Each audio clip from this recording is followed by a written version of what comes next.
ప్రభునందు ప్రియమైన మా సహోదరులారా,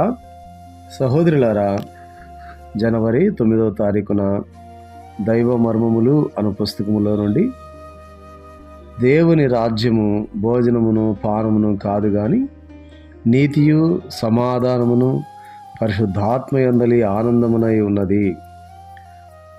రోమిల్కి రాసిన పత్రిక 14వ అధ్యాయము 17వ వచనం. ఇహలోక ఆనందము ఒకరు కలిగి ఉన్న ఆస్తి వలన కలుగుచున్నది.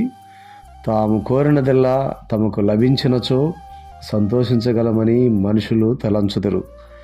అయితే త్వరలోనో ఆలస్యముగానో నీ జీవితమందు ఆశలు నిరాశలగును.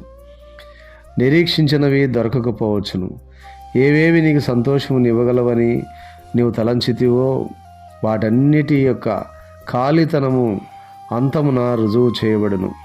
పాపల కొరకై మరణించిన జీవముగల ప్రేమగల మన రక్షకుడైన యేసుక్రీస్తు ప్రభువు మాత్రమే నీకు సంతోషమునివ్వగలవాడు. అయితే ఆయనిచ్చు సంతోషము ఇహలోక సంబంధమైనది కాదు కానీ తన సొంత పరలోక సంతోషమే.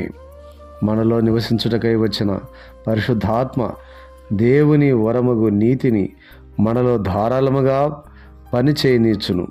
ఆ నీతియే మన సంతోషము సమాధానములకు మూలమగుచున్నది.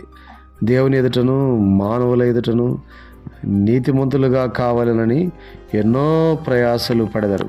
అయితే మానవులు దేనిని నీతి అని అనుకొనుచున్నారో దానిని దేవుడు మురికి గుడ్డలు అని అనుచున్నాడు. యెషయా గ్రంథం 64వ అధ్యాయము 6వ వచనం. అది యూదుల నీతి అయినా, హిందువుల నీతి అయినా, బౌద్ధుల నీతి అయినా, లేక నామకార్థ క్రైస్తవుల నీతి అయినా దేవుడు దానిని మురికిగుడ్డలని అనుచున్నాడు. తన నీతిని ఉచితమైన ప్రేమ ఈవిగా నీ కొసగుటకు ప్రభువు సిద్ధముగానున్నాడు. ఆ ప్రేమకు సమాధానమును కలిపి దాని నిత్యత్వములో హెచ్చించుచున్నాడు. అదే కృప. ఆ ప్రేమ సమాధానములకు పరిశుద్ధాత్మ ద్వారా సంతోషమును కలుపుచున్నాడు.